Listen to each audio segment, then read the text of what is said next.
Hi guys, welcome back to drama tale. അവരിപ്പോ അവരുടെ വീട്ടിലേക്ക് വരുമ്പോൾ രണ്ടുപേരും നല്ല ചമ്മലോട് കൂടിയാണ് വരുന്നത്. പരസ്പരം ഫേസ് ചെയ്യാൻ വരെ അവർക്ക് മടിയാകും. അവര് കിസ് ചെയ്തതൊക്കെ ഓർത്ത് ഹീജുവിന് ഉറക്കം വരുന്നില്ല. ഇയാന്റെ കാര്യവും അങ്ങനെയൊക്കെ തന്നെ. പക്ഷെ ഇയാൻ ഹാപ്പി ആയിട്ടാണ് അതൊക്കെ ആലോചിക്കുക. രാവിലെ ആകുമ്പോൾ ഇയാന്റെ കണ്ണിൽ പെടാതെ അവിടുന്ന് മുങ്ങാൻ നോക്കാണ് ഹീജു. പെട്ടെന്ന് അവൻ പുറകിൽ നിന്ന് വിളിക്കുമ്പോൾ അവൾ വീഴാൻ പോകും. അവന്റെ ചുണ്ട് കാണുമ്പോൾ ഇന്നലെ നടന്നു നോക്കാണ് ഹീജുവിന് ഓർമ്മ വരിക. നീ ജോലിക്ക് പോവുകയാണോ എന്ന് ഇയാൻ ചോദിക്കുമ്പോൾ പരസ്പര ബന്ധമില്ലാതെ എന്തൊക്കെയോ പറഞ്ഞ് പോകും. കഴിഞ്ഞ ദിവസം നടന്നതൊക്കെ അവളുടെ മൈൻഡിൽ നിന്ന് പോകാൻ വേണ്ടി കുമ്പസരിക്കാനായിട്ട് അവൾ ഇപ്പൊ ചർച്ചിൽ വന്നിരിക്കുകയാണ്.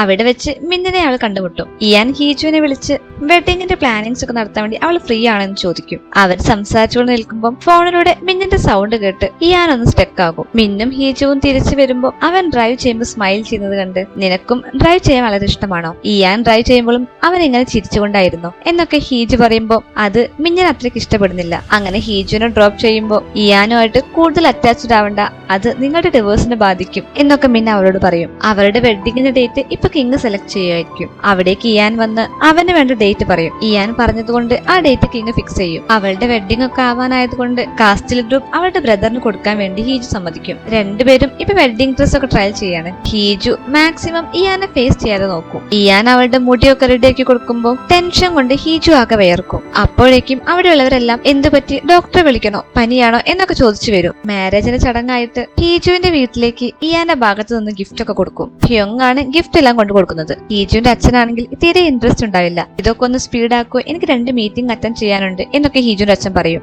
റോയൽ വെഡിങ് ആയതുകൊണ്ട് അടുത്ത സ്റ്റെപ്പായിട്ട് ഹീജുവിന്റെ ഹെൽത്ത് ഒക്കെ ചെക്ക് ചെയ്യും. കഴിഞ്ഞ ദിവസം നടന്ന കാര്യം ഓർത്ത് ഹീജു ടെൻസർ ആയതുകൊണ്ട് അവളുടെ പൾസിലൊക്കെ വേരിയേഷൻ ഉണ്ടാകും. അവള് ടെൻസർ ആണെന്ന് മനസ്സിലാക്കി ഇയാൻ അവളോട് ഒറ്റയ്ക്ക് സംസാരിക്കും. നീ എന്താ സ്ട്രേഞ്ച് ആയി ബിഹേവ് ചെയ്യുന്നത് എന്ന് ഇയാൻ ചോദിക്കുമ്പോൾ എല്ലാവരുടെയും മുന്നിൽ വെച്ച് നീ എന്തിനാ എന്റെ മുടി റെഡിയാക്കുന്നത്, എന്തിനാ എന്നെ തന്നെ നോക്കി നിൽക്കുന്നത് എന്നൊക്കെ ഹീജു പറയും. ഇന്നലത്തെ സംഭവമാണോ നിന്നെ ബോധർ ചെയ്യുന്നത് എന്ന് ഞാൻ ചോദിക്കുമ്പോൾ അതിന് എനിക്ക് കുഴപ്പമൊന്നുമില്ല, ഇങ്ങനെ ഒരു സിറ്റുവേഷൻ ഉണ്ടാകുമ്പോൾ എല്ലാവരും അങ്ങനെയല്ല ചെയ്യുക എന്ന് ഹീജു പറയുന്നത് കേട്ട് എനിക്ക് പക്ഷേ അങ്ങനെയല്ല, നീ ആയതുകൊണ്ട് മാത്രമാണ് ഞാൻ നിന്നെ കിസ് ചെയ്തത് എന്ന് ഇയാൻ പറയും. ജൂൻമദർ ഇയാന്റെ കൂടെ നടക്കുമ്പോൾ നിന്നെ എന്തെങ്കിലും ബോധർ ചെയ്യുന്നുണ്ടോ, ഇന്നലെ ഞാൻ പറഞ്ഞ കാര്യമാണോ, അതോ നീ ഹീജുവുമായിട്ട് വഴക്കിട്ടോ, നിങ്ങൾ രണ്ടും 2 ലോകത്തു നിന്ന് വരുന്നവരല്ലേ എന്ന് ക്യൂൻമദർ ചോദിക്കുമ്പോൾ ക്യൂൻമദറും ഇയാന്റെ ബ്രദറും ഒരേ ലോകത്ത് നിന്ന് വന്നവരാണ്, എന്നിട്ടും അവരുടെ ലൈഫ് ഹാപ്പി ആയിരുന്നോ എന്ന് ഇയാൻ തിരിച്ച് അവരോട് ചോദിക്കും. കിങ്ങിനും ക്യൂനും എന്തെങ്കിലും ഫംഗ്ഷൻ അറ്റൻഡ് ചെയ്യാനുണ്ടെങ്കിൽ കിങ് എപ്പോഴും ക്യൂനെ ഒറ്റയ്ക്കാക്കി എവിടേക്കെങ്കിലും ഓടിപ്പോകും. അവസാനം ഇയാനായിരിക്കും ക്യൂൻ മദർ ഒറ്റയ്ക്കാവാതിരിക്കാൻ അവരുടെ കൂടെ ഫംഗ്ഷൻ ഒക്കെ പോവുക. ഇപ്പൊ ഹീജു റൂമിലിരിക്കുമ്പോൾ ഇയാൻ പറഞ്ഞതോർത്ത് അവൾ ഇയാനെ വിളിക്കാൻ വേണ്ടി ഫോൺ എടുക്കും. ഞാനെന്തിനാ അവനെ വിളിക്കുന്നത്, ഞങ്ങൾ ഡേറ്റിംഗിലൊന്നുമില്ലല്ലോ, എന്തായാലും ഞങ്ങൾ ഡിവോഴ്സ് ചെയ്യാനുള്ളതല്ലേ എന്ന് പറഞ്ഞ് അവൾ അവനെ വിളിക്കില്ല. ഇയാൻ റൂമിൽ വരുമ്പോൾ അവിടെയുള്ള ഒരു ലെറ്റർ അവൻ തുറന്നു നോക്കും. അവരുടെ മാരേജിന്റെ കോൺട്രാക്ട് ആയിരിക്കും അത്. 3 വർഷം കഴിഞ്ഞാൽ ഡിവോഴ്സ് ആകണമെന്ന് അതിൽ എഴുതിയിട്ടുണ്ടാകും. എനിക്കും പഴയ കാര്യമൊക്കെ ഓർക്കും. അന്ന് കൊട്ടാരത്തില് ഫയർ ഇൻസിഡന്റ് ഒക്കെ നടന്ന സമയം ജൂൻമദറിന്റെ അടുത്തേക്ക് ഇൻക്യോങ് പോകുമ്പോൾ അവൾ അവിടെ ഇരുന്ന് കരയുകയായിരിക്കും. കിങ് ക്രൗൺ പ്രിൻസ് എന്ന പദവി ഇയാന് കൊടുത്തു. അത് ഇയാൻ കിട്ടാതിരിക്കാനും അധികാരം കിട്ടാനും വേണ്ടി ജൂൻമദർ ആയിരിക്കും അവിടെ എല്ലാം തീ പടർത്തിയത്. ഇയാൻ അവന്റെ സീക്രട്ട് ലോക്കർ ഒക്കെ തുറന്നു നോക്കുമ്പോൾ പഴയ കിങ് ഇയാന് ക്രൗൺ പ്രിൻസ് എന്ന പദവി കൊടുക്കാൻ വേണ്ടി തയ്യാറാക്കിയ ഓർഡറൊക്കെ ഇയാന്റെ കയ്യിലുണ്ട്. ഹീജുവിന്റെ പാരന്റ്സിനെ മീറ്റ് ചെയ്യാൻ വേണ്ടി പോയിക്കൊണ്ടിരിക്കുകയാണ് ഇയാനും ഹീജു. അവിടെ മീഡിയാസ് ഒക്കെ ഉണ്ടാകും, അതുകൊണ്ട് നിങ്ങൾ എപ്പോഴും ചിരിച്ചുകൊണ്ടിരിക്കണം. 4 മണിക്കൂറാണ് മീറ്റിംഗ് എന്നൊക്കെ ഹ്യോങ് പറയുമ്പോൾ 4 മണിക്കൂറോ എന്ന് ഹീജു ചോദിക്കും. തീരെ ഇൻട്രസ്റ്റ് ഇല്ലാതെയാണ് ഹീജു അവിടേക്ക് പോകുന്നത്. അവിടെ എത്തി ഇയാൻ അവളുടെ അച്ഛനൊക്കെ ഗ്രീറ്റ് ചെയ്യുന്നുണ്ടെങ്കിലും ഹീജു ഒന്നും പറയാതെ അവിടെ നിൽക്കുകയാണ്. തേജുവിനെ ബ്രദർ എന്നൊക്കെ ഇയാൻ വിളിക്കുമ്പോൾ അവനത് ഒരുപാട് സന്തോഷമാകും. ഹ്യോങ്ങും തോയും സംസാരിച്ചിരിക്കുമ്പോൾ ഇവർ രണ്ടുപേരും ആക്ടിംഗ് ആണെന്നൊക്കെ എനിക്കറിയാം, പക്ഷെ ഇപ്പോ അവർ നല്ല സ്ട്രെയിഞ്ച് ആയിട്ട് ബിഹേവ് ചെയ്യുന്നില്ലേ എന്ന് ഹ്യോങ് ചോദിക്കുമ്പോൾ ചിലപ്പോ അവർ ഇഷ്ടപ്പെടാൻ തുടങ്ങിയിട്ടുണ്ടാകും. അവരെ കണ്ടിട്ട് അവർ ഡേറ്റിംഗ് സ്റ്റാർട്ട് ചെയ്തതുപോലെ ഉണ്ടെന്ന് ദോ പറയും. അവര് ഡിന്നർ കഴിക്കുമ്പോൾ നിങ്ങൾ എപ്പോഴാണ് ഡേറ്റിംഗ് സ്റ്റാർട്ട് ചെയ്തത്, ഹീജു എപ്പോഴും ട്രോഫി മഞ്ഞിനാണ് സെലക്ട് ചെയ്യുക, നീ അവൾക്ക് ബെസ്റ്റ് ആണ് എന്നൊക്കെ തേജു പറയും. അവളെ കെയർ ചെയ്യാനൊക്കെ അവളുടെ അച്ഛൻ പറയുമ്പോൾ എനിക്ക് കാർ ആക്സിഡന്റ് പറ്റിയെന്ന് അറിഞ്ഞപ്പോ നിങ്ങൾ എന്നൊന്ന് വിളിക്കുക പോലും ചെയ്തിട്ടില്ലല്ലോ, ഇപ്പൊ ഞങ്ങൾക്ക് വെഡിങ് ഗിഫ്റ്റ് പോലും തന്നിട്ടില്ലല്ലോ. തേജുവിന്റെ വെഡിങ് ആയപ്പോ അവരുടെ ഇൻലോസിന് വേണ്ടി ഒരു ബിൽഡിംഗ് തന്നെ അച്ഛൻ കൊടുത്തില്ലേ, എന്തുകൊണ്ട് റോയൽ ഫാമിലിക്ക് ഒരു ചെറിയ ഡൊണേഷൻ കൊടുത്തൂടാ എന്നൊക്കെ ഹീജു ചോദിക്കും. നിങ്ങൾ ഡിന്നർ കഴിച്ചോളൂ, ഞാൻ പോവുകയാണെന്നും പറഞ്ഞ് അവൾ അവിടെ നിന്ന് പോകും.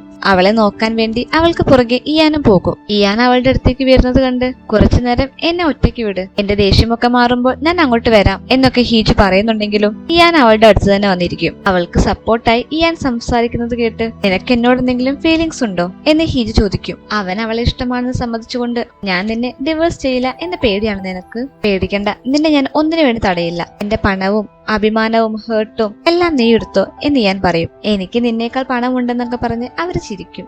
അവിടുന്ന് തിരിച്ച് അവര് പോകുമ്പോ കാറിൽ വെച്ച് ഇയാൻ അവളുടെ കൈയൊക്കെ പിടിക്കാൻ പോകുമ്പോഴാണ് അവളുടെ ഫോണിലേക്ക് മിന്നു വിളിക്കുന്നത്. പോയ കാര്യമൊക്കെ എന്തായി, പ്രശ്നമൊന്നും ഉണ്ടായില്ലല്ലോ എന്ന് ചോദിക്കാനാണ് മിൻ വിളിച്ചത്. അവര് സംസാരിക്കുന്നതൊന്നും ഇയാൻ അത്രയ്ക്ക് ഇഷ്ടമാവില്ല. അവളെ ഡ്രോപ്പ് ചെയ്ത് പോകുമ്പോ നമുക്കിനി വെഡിങ്ങിന്റെ അന്ന് കാണാം, എനിക്കിപ്പോ നിന്നെ വിട്ടു പോകാൻ സങ്കടമുണ്ട് എന്ന് ഞാൻ പറയും. ഇയാൻ അത് പറഞ്ഞു പോയതിനു ശേഷം അത് ഓർത്തുകൊണ്ട് ഹീജു ചിരിക്കും. അവളെ അവിടെ എത്തുമ്പോ എന്താ നടന്നതെന്ന് അറിയാൻ വേണ്ടി ഭക്ഷണം പോലും കഴിക്കാതെ അവരുടെ സെർവൻസ് ഒക്കെ വെയിറ്റ് ചെയ്തിരിക്കുകയായിരിക്കും. അവർ ഫുഡ് കഴിക്കാത്തത് കൊണ്ട് ഇപ്പൊ അവരെല്ലാവരും കൂടി പുറത്തു പോയി ഫുഡ് കഴിക്കും. അടുത്ത ദിവസം ഇയാൻ മിന്നിനെ കാണാൻ വന്ന് എനിക്ക് ഹീജുവിനെ ഇഷ്ടമാണ്, അതുകൊണ്ട് ഹീജുവുമായിട്ട് നീ ഒരു ഡിസ്റ്റൻസ് ഇടണം എന്നൊക്കെ പറയും. ഹീജുവിന് നിന്നിൽ നിന്നും ഇതല്ല വേണ്ടത്, അവളെ ബുദ്ധിമുട്ടിക്കരുത് എന്ന് മിന്നും പറയും. ഹീജുവിന് ബിസി ഷെഡ്യൂൾ ആയതുകൊണ്ട് നിന്റെ തിരക്ക് കാരണം ഫുഡ് കഴിക്കാൻ മറക്കരുത് എന്നൊക്കെ ഇയാൻ അവൾക്ക് ടെക്സ്റ്റ് ചെയ്യും. ആ മെസ്സേജ് ഒക്കെ വായിച്ചിരിക്കുമ്പോഴാണ് അവൾ ഓർക്കുന്നത് അവളൊരു മീറ്റിംഗിനിടയിലാണെന്ന്. അങ്ങനെ ഇപ്പൊ അവരുടെ വെഡിങ് ഡേ ആയി. ഇയാൻ വളരെ ഹാപ്പി ആയിട്ട് വെഡിങ്ങിനായിട്ട് റെഡിയാകും. ഹീജുവും റെഡി ആയിക്കൊണ്ട് നിൽക്കുകയാണ്. അങ്ങനെ അവരുടെ റോയൽ വെഡിങ് ഒക്കെ കഴിയും. വെഡിങ്ങിന് ശേഷം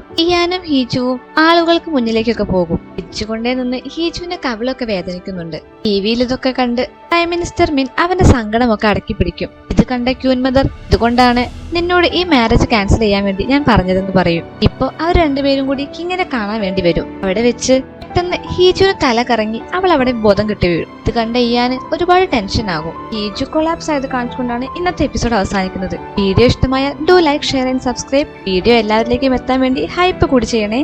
അപ്പൊ അടുത്ത എപ്പിസോഡുമായിട്ട് കാണുന്നവരേക്കും ബൈ.